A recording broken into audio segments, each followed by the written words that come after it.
Film की शुरुआत में हम निक और शॉन नाम के दो ब्रदर्स को एक घर में देखते हैं जहां वो दो लड़कियों के साथ मेकआउट कर रहे थे और वो लोग इंटीमेट होने ही वाले थे कि तभी वहां उन लड़कियों के डैड आ जाते हैं जिनसे डर कर दोनों भागने लगते हैं। वो दोनों अपनी कार से भागने की कोशिश करते हैं मगर फिर भी उन लड़कियों के डैड उनका पीछा नहीं छोड़ते। थोड़ी देर बाद निक और शॉन देखते हैं कि आगे रास्ता ब्लॉक है, इसलिए वो कुछ दीवार फांदते हैं लेकिन वो एक पूल में गिर जाते हैं जहां उन्हें दो लड़कियां दिखती हैं। फिर वो दोनों उन लड़कियों पर लाइन मारते हैं। इसके बाद सीन शिफ्ट होता है प्लेग्राउंड में जहां निक और शॉन गेम पे कम और लड़कियों पर ज्यादा ध्यान दे रहे थे, इसलिए उनके टीममेट्स और कोच उन्हें डांटते हैं क्योंकि इसकी वजह से वो लोग गेम हार सकते हैं। फिर सीन इनके हाई स्कूल में शिफ्ट होता है जहां हमें पता चलता है कि इन दोनों पे कई लड़कियां मरती हैं। यहाँ एक मैडी नाम की लड़की शॉन की काफी तारीफ करती है क्योंकि उसने मैडी की बायोलॉजी स्टडी करने में काफी मदद की थी। वही थोड़ी ही देर में जेनिफर नाम की एक लड़की निक के पास आती है। तब हमें पता चलता है कि निक इतनी लड़कियों के साथ टाइम स्पेंड करता है कि उसे लड़कियों के नाम तक याद नहीं रहते और तभी जेनिफर निक को आज रात के बॉनफायर में आने को कहती है। थोड़ी देर में इन्हें कोच मिलते हैं जो कि इन्हें काफी डांटते हैं और साथ में बताते हैं कि इन्हें 2 हफ्ते के लिए फुटबॉल कैंप में जाना होगा जो कि इस बार टेक्सास में ऑर्गेनाइज हो रही है। दोनों वहां नहीं जाना चाहते थे क्योंकि इन्हें 2 हफ्ते बिना लड़कियों के गुजारने पड़ते। रात में जब वो लोग बॉन फायर में होते हैं तब भी वो लोग काफी ज्यादा परेशान थे कि उन्हें 2 हफ्ते बिना लड़कियों के गुजारने होंगे। तभी दोनों कुछ लड़कियों को आपस में बात करते हुए देखते हैं जो कि चीयर कैंप में जाने वाली थी और वहीं 300 से भी ज्यादा लड़कियां आने वाली थी। ये जानकर निक और शॉन भी सोचते हैं कि क्यों ना वो भी चीयर लीडर बन जाए, इस बहाने कम से कम उन्हें लड़कियों के साथ रहने का मौका तो मिल जाएगा। इसके बाद दोनों कार्ली नाम की एक लड़की से मिलती हैं जो कि चीयर लीडर्स की कैप्टन होती है। वो निक और शॉन की हरकतों से अच्छी तरह वाकिफ थी, इसलिए इनका कोई भी पैंतरा कार्ली के सामने नहीं चलता। अगले दिन निक और शॉन अपनी सिस्टर पॉपी के पास जाते हैं क्योंकि वो चीयर लीडिंग कैंप का हिस्सा थी। हालांकि पॉपी अपने भाइयों से एज में छोटी थी मगर वो भी इनकी हरकतों को अच्छे से जानती थी कि ये स्कूल की हर लड़की पर लाइन मार चुके हैं और अब ये नई लड़कियों के साथ वक्त गुजारना चाहते हैं। इसके बावजूद पॉपी उनकी मदद करने के लिए मान जाती है लेकिन बदले में वो शॉन का रूम हमेशा के लिए मांग लेती है। मगर इन्हें अब कार्ली को भी मनाना होगा जो कि आसान काम बिल्कुल नहीं था, इसलिए ये लोग कार्ली के दोस्तों के सामने जाकर अपनी एक फ्रिस्बी को जानबूझकर पेड़ पे फंसा देते हैं और फिर उसे निकालने के लिए अपनी सिस्टर पॉपी को हवा में उछालकर फ्रिस्बी निकाल लेते हैं। असल में दोनों काफी एनर्जेटिक बर्ताव कर रहे थे, इसी कारण कार्ली की सहेलियां इन्हें नोटिस करती है। वो निक और शॉन को अपने टीम में लेने के लिए मान गई थी, जिसके बाद सभी कार्ली के पास उसे मनाने के लिए जाती हैं लेकिन वो नहीं मानती। इसलिए सभी लड़कियां कोच मिस क्लिंगरऑफ के पास जाती हैं जो कि निक और शॉन को टीम में लेने के लिए मान जाती हैं। इस तरह से सभी फीमेल चीयर लीडर्स के बीच ये दोनों ही सिर्फ मेल चीयर लीडर होते हैं और जब सभी कैंप पहुंचते हैं तो वहां काफी सारी लड़कियां होती हैं जिन्हें देखकर शॉन और निक को लगता है कि उनकी बस का एक्सीडेंट हो गया है और वो मरकर जन्नत में पहुंच गए हैं। दोनों तुरंत कुछ लड़कियों से बातचीत करने लगते हैं। इसके बाद वहां टीम पैंथर्स आती है जो हर साल इस कंपटीशन में फर्स्ट आती है। वो कार्ली की टीम का मजाक उड़ाने लगती है जिस पर कार्ली पैंथर टीम की कैप्टन ग्वेनेथ को बताती है कि इस बार हमारी टीम डिफरेंट है क्योंकि इस बार हमारी टीम में निक और शॉन भी हैं। इस पर ग्वेनेथ कहती है कि इस बार भी तुम्हारी टीम हारने वाली है। इसके बाद सभी चीयर लीडर को बताया जाता है कि अगले 3 हफ्ते तक इन्हें ट्रेनिंग मिलने वाली है, जिसके बाद इन्हें टूर्नामेंट में कंपीट करना होगा। जो टीम विनर रहेगी उन्हें स्टेट के फाइनल्स में भेजा जाएगा। अगले दिन से इनकी ट्रेनिंग शुरू होती है जहां निक को अपनी कोच पसंद आ जाती है जो कि 30 साल की थी और वो उनके मेन कोच की वाइफ थी। यहाँ दोनों बहुत सी लड़कियों से दोस्ती कर लेते हैं और सभी के साथ मेकआउट करते हैं। निक अपनी कोच डियोरा पे भी लाइन मारता है मगर वो उसे जरा सा भी भाव नहीं देती। दूसरी तरफ कार्ली शॉन से इंप्रेस हो जाती है और साथ ही वो उसे यह भी बताती है कि वहां की सारी लड़कियों को लग रहा है कि उनके टीम में निक और शॉन के आ जाने से उनकी टीम बहुत अच्छी हो गई है।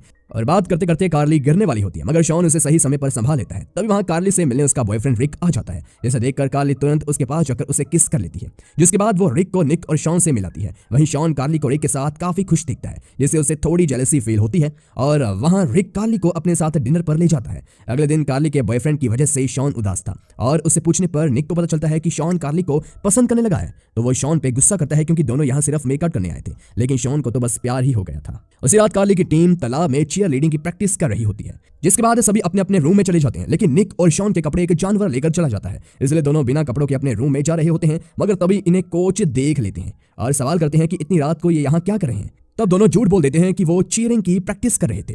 तभी कोच इन्हें चीयर करके दिखाने को कहते हैं। वही अगले दिन जब सभी प्रैक्टिस कर रहे होते हैं तो team panthers fountain of Troy नाम की परफॉर्मेंस की प्रैक्टिस कर रहे होते हैं, जिसे कोच ने करने से सख्त मना किया था क्योंकि ये काफी खतरनाक था। मगर पैंथर्स कोच की बात नहीं मानती और थोड़ी ही देर में पैंथर्स की लड़कियां गिर जाती है, इससे उन्हें काफी चोट लगती है। तब वो लोग भी इस स्टंट को करने से पीछे हट जाते हैं। रात में निक और शॉन रिक को उसके दोस्तों से बात करते हुए देखते हैं और तभी उसे पता चलता है कि रिक कार्ली का इस्तेमाल कर रहा है। ये जानने के बाद शॉन को काफी गुस्सा आता है और वो कार्ली को सब बताना चाहता था लेकिन निक उसे रोकता है। तभी वहां कार्ली आ जाती है और शॉन से बातें ही कर रही होती है कि तभी वहां रिक भी आ जाता है और कार्ली को फिर से डिनर पर लेकर चला जाता है। अगले दिन प्रैक्टिस के दौरान निक कोच डियोरा के साथ फिर से फ्लर्ट करता है लेकिन वह इस बार भी उसे भाव नहीं देती। वही अगले सीन में निक शॉन को बस की टिकट दिखाता है और कहता है कि उनके 2 हफ्ते यहाँ पूरे हो गए हैं और उन्हें अब यहाँ से चले जाना चाहिए। मगर शॉन इसके लिए तैयार नहीं था क्योंकि वो कार्ली के साथ और भी वक्त गुजारना चाहता था, साथ ही वो इस कॉम्पिटिशन में एंड तक कार्ली का साथ देना चाहता था। इस बात से निक काफी काफी ज्यादा ही नाराज होता है, लेकिन फिर भी वो शॉन के लिए उसके साथ रुकने को तैयार हो जाता है। इसलिए दोनों फिर से प्रैक्टिस करने चले जाते हैं। अभी तक कार्ली की टीम टाइगर्स को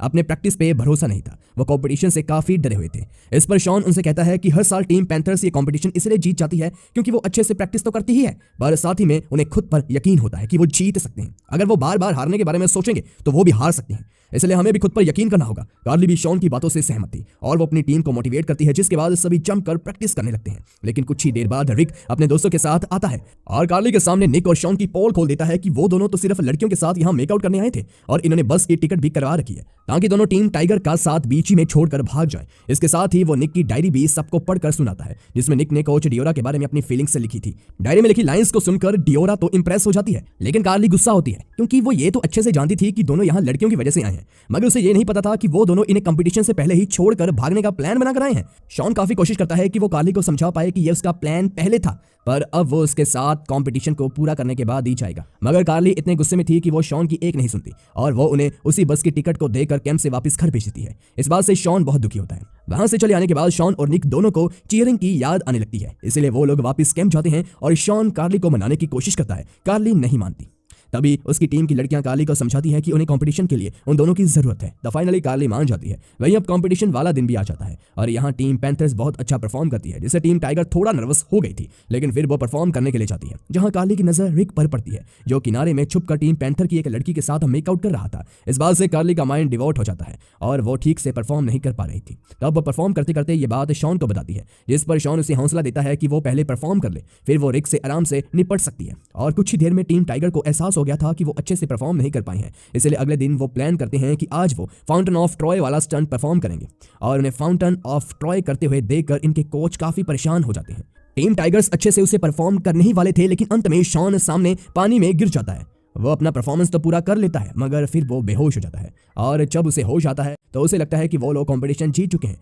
तो कार्ली उसे बताती है कि वो लोग कंपटीशन तो नहीं जीते, लेकिन उनकी 19वीं रैंक आई है, जो कि बाकी सालों से काफी बेहतर है क्योंकि हर साल वो लोग लास्ट आते थे। तभी बात करते हुए कार्ली और शॉन एक दूसरे को किस करने लगते हैं, लेकिन इसी दौरान वहां रिक आ जाता है और उन्हें अलग करने की कोशिश करता है, मगर कार्ली अब रिक की सच्चाई जान चुकी थी, इसलिए वो रिक से ब्रेकअप कर लेती है और शॉन को डेट करने लगती है। उसी रात निक को डियोरा अपनी डायरी लेकर बुलाती है, जहां वो निक को डायरी पढ़ने को कहती है और साथ ही वो उसे किस कर रही होती है। तभी वहां डियोरा का हस्बैंड आ जाता है, जिसे देखकर डियोरा भाग जाती है और उसका हस्बैंड फिर से निक से चीयरिंग करवाने लगता है।